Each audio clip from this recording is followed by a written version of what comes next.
لیکن میرے لیے جو حیران کن بات ہے، تقریباً 15-20 سال میرا بھی میڈیا سے تعلق رہا ہے اور میں دیکھتا رہا ہوں بڑی قریب سے، انفیکٹ جب سے یہ سیٹلائٹ ٹیلی ویژن شروع ہوئے، یہ ٹاپکس ایسے تھے کہ جو ہم ان کو ڈسکس نہیں کیا کرتے تھے. اور اگر آپ ابھی بھی دیکھ لیں جن کو ہم ہمیشہ اگزامپل دیتے ہیں کہ مدر آف ڈیموکریسی ہے جیسے برطانیہ ہے، جو ویسٹرن ڈیموکریسیز ہیں، کیا وہاں پہ کوئی ایک پروگرام مجھے دکھاتے ہیں آپ جہاں پہ آرمی چیف کے اپوائنٹمنٹ کو ڈسکس کیا جا رہا ہو؟ کوئی ایسا ایک مجھے کالم دکھا دیں، کوئی ایسا وہاں پہ تجزیہ کار دکھا دیں جو ان چیزوں کو جو ہے زیر بحث لا رہا ہو کہ ملک کی اسٹیبلشمنٹ کا کیا رول ہے، سیاست کا کیا رول ہے. یقیناً میں یہ نہیں کہہ رہا کہ باقی ممالک میں اسٹیبلشمنٹ کا رول نہیں ہوتا، لیکن میں یہ سمجھتا ہوں، یہ میری رائے ہے، اور maybe it's not a very popular view in آج کی جو پولیٹیکل ڈسکورس ہے، کہ ہمارے ملک کے نیشنل انٹرسٹ میں نہیں ہے کہ ہم آرمی چیف کے اپوائنٹمنٹ کو اتنا بڑا ایشو بنا کے اس کو ایک نیشنل ڈیبیٹ پہ لے آئیں. اب آپ سوال کریں گے کہ یہ تو ہو گیا ہے، کیوں ہوا ہے ایسا؟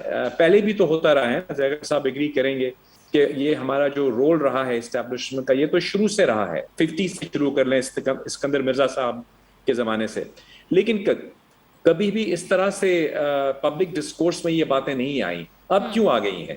تو without blaming any one, Khan صاحب کو یہ سوال خان صاحب کے سپورٹرز کی طرف جاتا ہے کہ وہ ہیں جو اس چیز کو گھسیٹ کے بالکل پبلک ڈومین میں لے آئے ہیں. اور اب وہ کبھی آرمی آفیسرز کے نام لے رہے ہیں، کبھی وہ ان کو مسٹر ایکس کہتے ہیں، کبھی نیوٹرل کہتے ہیں، کبھی جانور کہتے ہیں، کبھی کیا کہتے ہیں. تو ایسا انہوں نے ایک ڈیبیٹ جو ہے اس کو جنم دے دیا ہے، جو میں سمجھتا ہوں، یہ میری رائے بالکل آبجیکٹیولی ایز اے پاکستانی، میں یہ سمجھتا ہوں کہ یہ موضوعات زیر بحث نہیں ہونے چاہیے ہمارے ملک کے. ہمارے ملک میں بہت بڑے بڑے مسائل ہیں. کیا ہم کہیں دیکھتے ہیں کسی میں ایک چیز اور بھی کہتا چلوں، ٹیلی ویژن میڈیا یعنی جو اس وقت ہے الحمدللہ اس میں بہت سینئر جرنلسٹ بیٹھے ہوئے ہیں، کچھ ہمارے کولیگز ہیں، دوست ہی ہیں سارے، کوئی جونیئرز ہیں، کوئی سینئرز ہیں. لیکن انفارچونیٹلی میں یہ کہوں گا، I hope you don't mind, کہ میڈیا نے بھی ایک سپیس فراہم کی ہے اسی چیز کو ڈیبیٹ کرنے کے لیے. بیکاز آف کورس یہاں ریٹنگز چاہیے ہیں، یہاں پہ ہم کو TRPs چاہیے ہیں، ہم کو بریکنگ نیوز چاہیے ہیں، ہمیں چاہیے کہ سب لوگ ہمارے پروگرام میں ایک سنسنی آ جائے تاکہ لوگ اس کو دیکھیں. میں سمجھتا ہوں کہ ہم سب نے مل کر اپنے ملک کے ڈسکورس کو کچھ اس طرف دھکیل دیا ہے جو ہمارے ملک کے انٹرسٹ میں نہیں ہے. ہمیں ڈسکس کرنا چاہیے education, health care reforms, institutional reforms.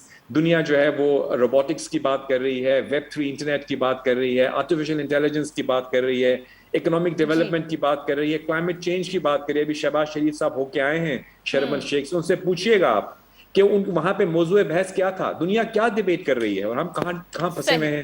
It's unfortunate، لیکن I guess unfortunate reality of our politics. ٹھیک جواب آ گیا.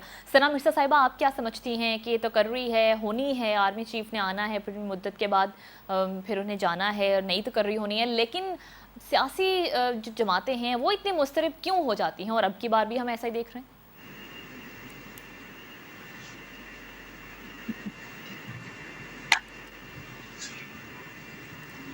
ثنا صاحبہ، آپ کو آواز آ رہی ہے؟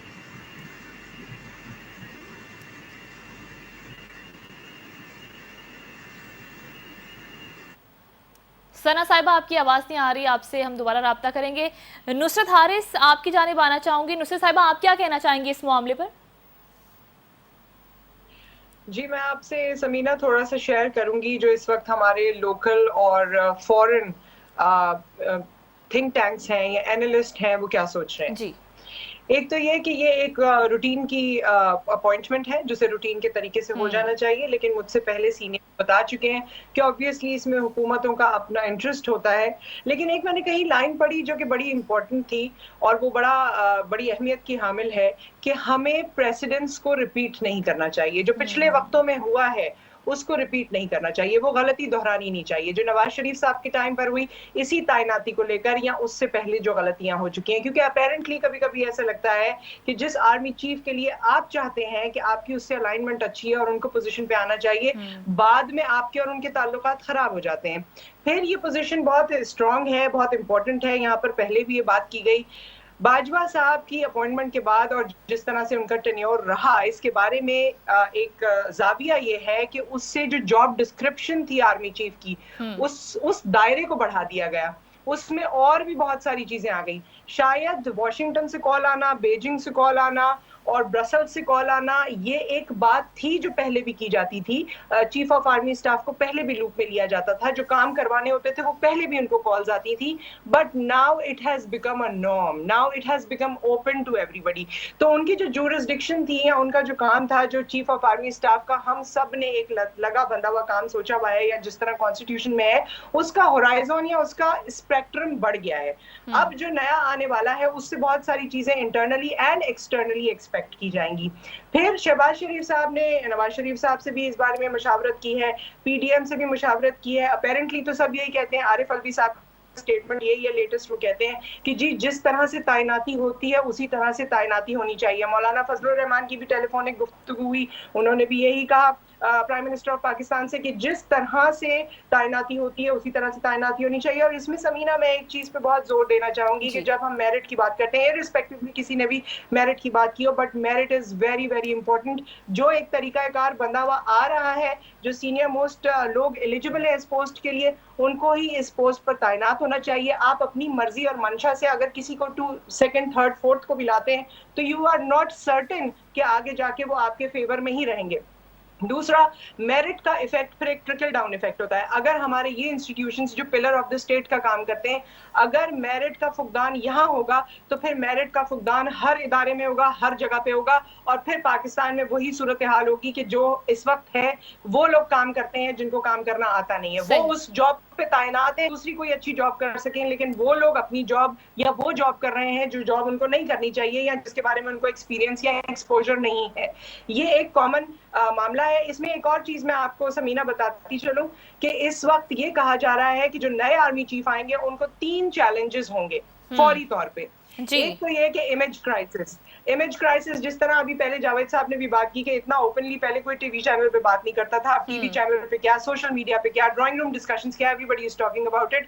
تو امیج کرائسس بھی ہے جو آنے والے آرمی چیف کو فوری طور پر جس کو ڈائلیوٹ کرنا پڑے گا. دوسری چیز, آرمی کے اندر انٹرنل انہیپینس اس وقت جو ہے اس کو بھی لک فارورڈ کرنا پڑے گا. اس طرح کے جو معاملات ہیں. اور تیسرا میں آپ کو بتا ہی چکی ہوں کہ کیونکہ اسکوپ بہت وسیع ہو گیا ہے تو شاید انٹرنل اور ایکسٹرنل جو ایکسپیکٹیشن ہے وہ یہی ہے کہ اب جو آرمی چیف آئیں گے وہ بھی کوئی اسی نقش قدم پہ ہوں گے جو ہماری سوچ کے مطابق ہے, یا ان کا کولیشن گورنمنٹ سے اسی طرح ہوگا, ان کی انوالومنٹ گورنمنٹ سے جواب آ گیا تمام چیزوں کو. جی ٹھیک ہے. ثنا صاحبہ آپ کیا کہیں گی؟ سمینہ, یہ بڑا امپورٹنٹ ایشو ہے, اور میرے خیال ہے کہ نواز شریف صاحب اور ان کی جو گورنمنٹ اس وقت ہے انہوں نے ماضی سے سبق نہیں سیکھا, لیکن اس کے باوجود اس وقت جو حالات ہیں ان کی مجبوری ہے کہ ان کو اکارڈنگ ٹو سینیورٹی چلنا پڑے گا, کیونکہ مشرف صاحب کا جو تجربہ تھا اس سے شاید میاں صاحب آج تک باہر نہیں آ سکے, اور آبویسلی اس لیے وہ سینیورٹی کو پریفر کر رہے ہیں. اور جو لسٹ میں افراد ہیں ان کو مد نظر رکھتے ہوئے بھی اس مرتبہ یہ تہیہ کیا گیا ہے کہ سینیورٹی پہ فوکس کیا جائے گا. لیکن اصل جو مقصد تھا خان صاحب کا وہ یہ تھا کہ وہ اس ایشو کو اتنا کنٹروورشل بنا دیں کہ اس کے بعد کوئی بھی آرمی چیف آئے وہ پاکستان تحریک انصاف کے انڈر پریشر رہے, یا کم از کم پولیٹیکل سسٹم کے انڈر پریشر ہے. اور میں سمجھتی ہوں کہ اس کا کریڈٹ خان صاحب کو دینا چاہیے کہ انہوں نے وہ ٹارگٹ اچیو کر لیا ہے. اس میں 2-3 امپورٹنٹ چیزیں جو میں آپ کو بتانا چاہوں گی. ایک تو یہ, خان صاحب کی پریفرنس تھی کہ جن کو وہ تعینات کروانا چاہتے ہیں جو سینیورٹی میں اس لسٹ میں 4-5 نمبر پر آتے ہیں اور ان کے قریبی سمجھے جاتے ہیں, بظاہر جو حالات نظر آتے ہیں اس کے مطابق, خان صاحب ان کو اوپر لانے میں کامیاب نہیں ہو سکے, اور اس کے لیے بڑا اسٹریٹ نو کیا گیا. اس کے بعد دوسری چیز یہ رہی کہ خان صاحب نے پھر کوشش یہ کی کہ جو موجودہ آرمی چیف ہیں ان کو کسی طریقے سے کم از کم 6-8 ماہ کے ڈیوریشن کے لیے ایکسٹینڈ کروایا جائے اور اس دوران الیکشنز کروائے جائیں. اس چیز کو آپ یہ سمجھ سکتی ہیں کہ اس وقت کی موجودہ حکومت نے پاکستان تحریک انصاف کو ٹرک کی بتی کے پیچھے لگا دیا, اور یہ کہا کہ جی ہم کیبنٹ ڈویژن میں اس چیز کو ڈسکس کریں گے اور اس کے بعد ہو سکتا ہے آرمی ایکٹ میں ترمیم کی جائے.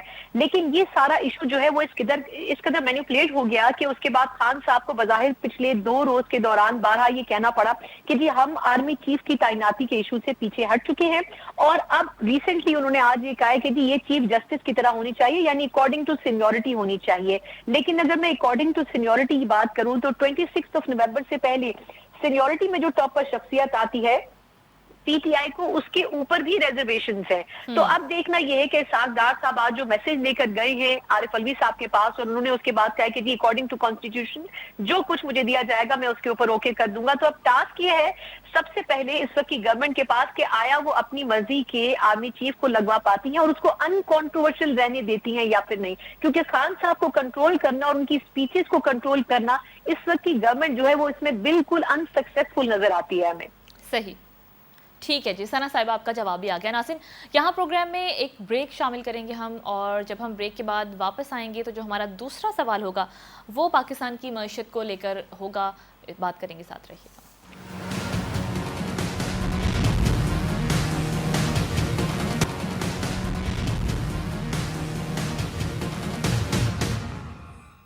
بریک کے بعد ناظرین ایک بار پھر سے آپ کو خوش آمدید کہیں گے. اب ہم بات کریں گے پاکستان کی معیشت کے حوالے سے جس کو لے کر اچھی خبریں نہیں ہیں. جاوید ملک صاحب آپ سے سوال ہے, خود انحصاری سے اجتناب کرنا اور بیرونی قرضوں پر انحصار کرنا یہ روایت ہے, کیا آپ سمجھتے ہیں کہ اس چیز نے ملکی معیشت کو تباہی کی جانب دھکیل دیا ہے؟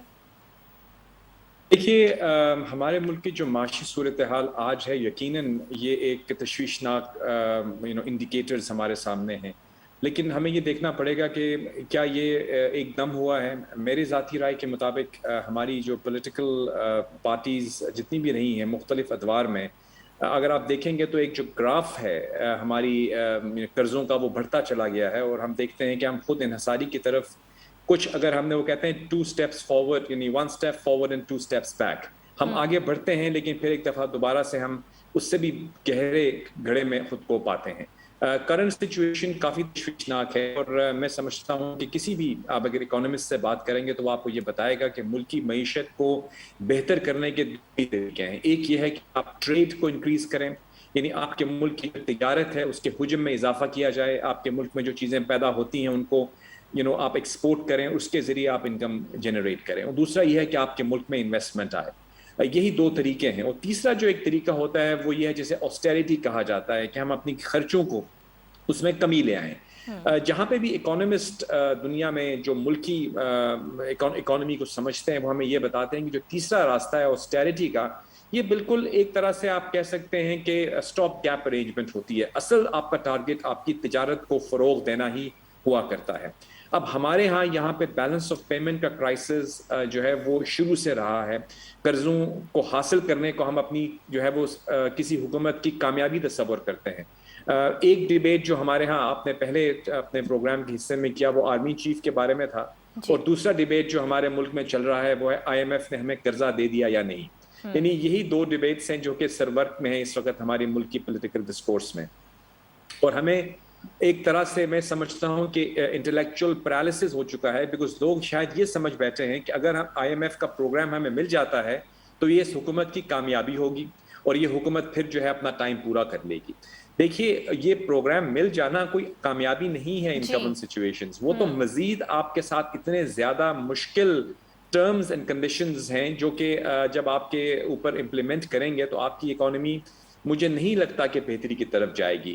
اسی لیے جو ہمارے ملک میں کچھ سنجیدہ لوگ ہیں, میں کہوں گا کہ ابھی بھی سنجیدہ لوگ موجود ہیں جو کہ ایک بحث برائے بحث جو چل رہی ہے میڈیا میں اس سے ہٹ کے ملک کے انٹرسٹ میں سوچتے ہیں, وہ یہ سمجھتے ہیں کہ اس وقت ملک کی اکانومی کو کمپلیٹلی اے پولیٹیکل ہونا چاہیے. یہاں پہ جو چارٹر آف اکانومی کی جب بات کی گئی تھی لوگوں نے اس کا مذاق اڑایا, لیکن اصل میں وہی ایک راستہ ہے جو ہے روڈ میپ ٹوارڈز ریکوری. اس وقت ہمیں پاکستان کی جو سیاسی پولیٹیکل قیادت ہے, یا جو ہمارے ملک میں بہت اچھے اکانومسٹ بھی موجود ہیں, میں سمجھتا ہوں کہ کسی ایک جماعت میں ہوں یا دوسرے جماعت میں ہوں, جس کرائسس سے ابھی ہم گزر رہے ہیں ہمیں بالکل پولیٹیکل یعنی پارٹی پولیٹیکل جو ہماری ایک بلانگنگز ہوتی ہیں ان سے باہر نکل کر ملکی مفاد میں ملک کی اکانومی کو بہتری کی طرف لے جانے میں اپنا کردار ادا کرنا چاہیے. شہباز شریف صاحب اس وقت جو ہیں وہ برسر اقتدار ہیں, اور اسحاق ڈار صاحب کے پاس بہت وسیع تجربہ تو ضرور ہے, لیکن ہماری گزارش یہی ہوگی کہ اس وقت ایک نیشنل کنسنسس کے ساتھ ملک کی اکانومی کو بہتر بنانے کے لیے چارٹر آف ڈیموکریسی کی جو بات آپ اپوزیشن میں کیا کرتے تھے, اب آپ کو اللہ نے موقع دیا ہے, آپ اس کو امپلیمنٹ کریں اور اپنی تمام پولیٹیکل پی ڈی ایم میں تمام کافی حد تک ہماری جو پولیٹیکل ڈسکورس ہے وہ موجود ہے, لیکن ہمیں کچھ ایسے لوگوں کو بھی انگیج کرنا پڑے گا جو کہ اے پولیٹیکل ہیں, جو کہ ٹیکنوکریٹس ہیں, تبھی جا کے ہم ملک کو ریکوری کی طرف لے کے جا سکیں گے, ورنہ یہ دن بدن اللہ نہ کرے ہم ایک بھنور میں پھنستے چلے جا رہے ہیں. اور آئی ہوپ کہ اس میں سے ہم نکل پائیں گے with some serious thinking انشاءاللہ. رائٹ, انشاءاللہ. ثنا صاحبہ کیا کہیں گے آپ؟ سمینہ, جہاں تک اکانومی کی بات ہے تو اگر آپ کو یاد ہو جب شہباز شریف صاحب اپریل مئی میں جنہوں نے گورنمنٹ جب ٹیک اوور کیا تھا تو اس وقت بھی کئی ماہ سے یہ بات بازگشت کر رہی تھی کہ جی ملک دیوالیہ ہونے والا ہے, اگر ایسی سچویشن میں عمران خان صاحب کو نہیں ہٹایا جاتا تو شاید بینک کرپٹ ہو جاتا, پاکستان ختم ہو جاتا, اکانومی کولیپس کر جاتی. اس کے بعد شہباز شریف صاحب آئے, بڑے انہوں نے سہانے خواب دکھائے. اس کے بعد ہم نے دیکھا کہ مفتاح اسماعیل صاحب آئے, انہوں نے بھی جادو کی چھڑی چلانے کی کوشش کی, وہ کامیاب نہیں ہوئے. اینی ریزن ان کو ہٹا دیا گیا. اس کے بعد اسحاق ڈار صاحب آئے اور لگا کہ سب کچھ ٹھیک ہو جائے گا, باقاعدہ ان کو لندن سے بلایا گیا اور جس طریقے سے وہ آئے اس سے لگتا یہ تھا کہ وہ پورے سسٹم کو ٹھیک کر دیں گے. لیکن نتیجہ کیا ہے, پچھلے کچھ ہفتوں سے ہم دیکھ رہے ہیں کہ اکانومی میں جتنے مسائل ہو سکتے تھے وہ پیدا ہو رہے ہیں. اور پھر ایک مرتبہ یہ چیز اس وقت اسلام آباد میں کیپٹل میں گردش کر رہی ہے کہ کیا واقعی پاکستان ایک مرتبہ پھر دیوالیہ ہونے کے دہانے پر ہے. کیا وجہ ہے کہ وزیر اعظم پاکستان کو سعودی عرب جانا پڑا ہے, چین سے بات کرنی پڑی ہے, دوسرے ممالک سے بات کرنی پڑی ہے. IMF کے سامنے اسد عمر صاحب پاکستان تحریک انصاف کے دور میں گھٹنے ٹیک چکے تھے, بظاہر لگتا تھا کہ ایسا نہیں ہوگا, لیکن ان کے پاس اپنی کوئی پالیسی نہیں تھی. حفیظ شیخ صاحب آئے, اپنا بیگ لے کر واپس چلے گئے, پاکستان کو کچھ نہیں دے سکے. اور اب مفتاح اسماعیل صاحب نے بھی پھر یہی کیا. تو at the end of the day اصل سولوشن یہ ہے کہ پاکستان میں سب سے پہلے آپ کو کراس کٹنگ کرنی پڑے گی ان چیزوں کے اوپر جہاں پر ایکسپینسز زیادہ ہیں. پھر یہ کہ آپ ہمیشہ کٹ لگاتے ہیں ایجوکیشن کے اوپر, ہیلتھ کے بجٹ کے اوپر, دفاعی اداروں کو بجٹ کے ٹائم اپنی پوزیشن کلیئر کرنی پڑ رہی ہوتی ہے کہ دیکھیں جی ہم تو اتنا بجٹ نہیں لے رہے ہیں. کہنے کا مقصد صرف یہ ہے کہ آپ کو اپنے کچھ منصوبوں کو جو کہ پینڈنگ کیے جا سکتے ہیں ان کو روکنا پڑے گا, اپنے ایکسپینسز کو کنٹرول کرنا پڑے گا. اس کے بعد آپ اس پوزیشن میں آئیں گے کہ آپ پاکستان کے لیے کچھ کر سکیں. جس طریقے سے آپ نے خود انحصاری کی بات کی ہے تو ہم شاید خود انحصاری کی پوزیشن میں نہیں جا سکتے. ایک زمانے میں ہم گندم کے ایکسپورٹر تھے, لیدر کے ایکسپورٹر تھے, کپاس کے ایکسپورٹر تھے. آج یہ وقت ہے کہ ہمیں یہ چیزیں امپورٹ کرنی پڑ رہی ہیں. تو پھر اس کا مطلب یہ ہے کہ پاکستان کی جو پالیسیز ہیں پچھلے 10 سال میں ڈیموکریٹک گورنمنٹس میں وہ پالیسی ناکام ترین پالیسی تھی. جو دعوے کیے گئے وہ بھی ناکام ترین تھے. آج کی تاریخ میں 62 خرب سے زائد کے قرض اور واجبات ہمارے اوپر موجود ہیں. تو کیا کچھ میجرز کر چکی ہے نون لیگ اور ان کی جو اتحادی جماعتیں ہیں ان کی گورنمنٹ, کیا پالیسیز رہیں؟ PTI اور ان کے دور میں کوئی فرق نہیں ہے. ان کا صرف ایک مقصد ہے کہ اپنی سیاسی جماعتوں کو اسکورٹ کر سکیں, اپنی سیاسی جماعتوں کے جو عزائم ہیں ان کو سیکیور کر سکیں اور اپنی کرسی کو بچا سکیں. خان صاحب نے خود یہ نہیں کیا لیکن ان کی ٹیم ناکام تھی. شہباز شریف صاحب سے ایکسپیکٹیشن تھی لیکن شہباز شریف صاحب کی ٹیم ایون اسحاق ڈار صاحب کی انٹری کے بعد بھی کچھ نہیں کر سکی ہے. اور آنے والے دنوں میں بھی یہ چیز سسٹین نہیں ہوگی جب تک کہ کوئی دوسرا بڑا ملک جو کہ برادر اسلامی ملک ہو سکتا ہے یا کوئی اور برادر ملک ہو سکتا ہے وہ ہمیں اکنامکلی سپورٹ نہ کرے. کیونکہ IMF کے ساتھ جتنا کچھ ہم کر سکتے تھے وہ ہم ان کے ساتھ کر چکے ہیں, شیئرنگ کر چکے ہیں, ڈیٹا ان کو دے چکے ہیں, CPEC کو ہم کھول چکے ہیں. اس سے زیادہ شاید پاکستان کے پاس اور کچھ انہیں دینے کے لیے نہیں ہے. صحیح, ٹھیک جواب آ گیا. نصرت حارث صاحب آپ کیا سمجھتی ہیں, خود انحصاری سے اجتناب اور بیرونی قرضوں پر انحصار نے ملک کی معیشت کو اس دہانے پر پہنچایا؟ جی سمینہ, میں اس میں ظاہر ہے جو پولیٹیکل پرسپیکٹو ہے اسے کافی طریقے سے یہ دونوں پارٹیسپینٹس نے بہت اچھے طریقے سے واضح کیا ہے. لیکن اس میں ایک اور پوائنٹ آپ کے سامنے لے کر آنا چاہتی ہوں. I have always been an advocate for charter of economy. اچھا, اب اس میں بات یہ ہے کہ اگر ہم آج اکنامک پالیسی بنائیں, آج ہم سب سیریس ہو کے, تو بھی ہمیں 10 سال لگیں گے کہ ہم اکنامکلی انڈیپینڈنٹ ہوں. بات صرف یہ ہے کہ آپ گراس ڈومیسٹک پروڈکٹ کی بات کرتے ہیں, آپ balance of trade, balance of payments کی بات کرتے ہیں. اس کو سمجھنے کے لیے یہ ضروری ہے کہ ہمیں خود انحصاری کر رہی ہیں, یعنی ہماری ہوم انڈسٹری جو ہے وہ فلرش کرے, ہمارا لوکل پروڈکٹ فلرش کرے, ہمارے پاس HR ایسا موجود ہو جو اس کوالٹی کی, اس ایفیشنسی کی اور اس ٹائم میں, اس کاسٹ میں چیزیں بنائے جو نیشنلی اینڈ انٹرنیشنلی وائبل ہو سکیں. آج انٹرنیشنل پلیس کر رہا ہے کیونکہ وہ ہم سے کم کاسٹ انٹرنیشنل بائرز کو پڑتی ہے. اس کی وجہ یہ ہے کہ ان کے یہاں یوٹیلیٹیز سستی دی جاتی ہیں, ان کے یہاں بزنس مین کو بہت فوائد دیے جاتے ہیں. ہمارے یہاں جو ہے روزمرہ ہم پولیٹیکل سیناریو میں اتنا گر چکے ہیں, یہاں روزمرہ کوئی نئی پولیٹیکل چیز سامنے آ رہی ہوتی ہے کہ ہم آنیسٹلی اکانومی کو دیکھ ہی نہیں رہے ہیں. Economy is totally a different subject جس میں یہ تمام چارٹرڈ اکاؤنٹنٹس جو فائنینشلی پوزیشنز پہ موجود ہیں, اکانومسٹ, ان کو بیٹھ کے ایک لائحہ عمل اختیار کرنا چاہیے جو کہ لائحہ عمل ہو اگلے 10-15 سال کا.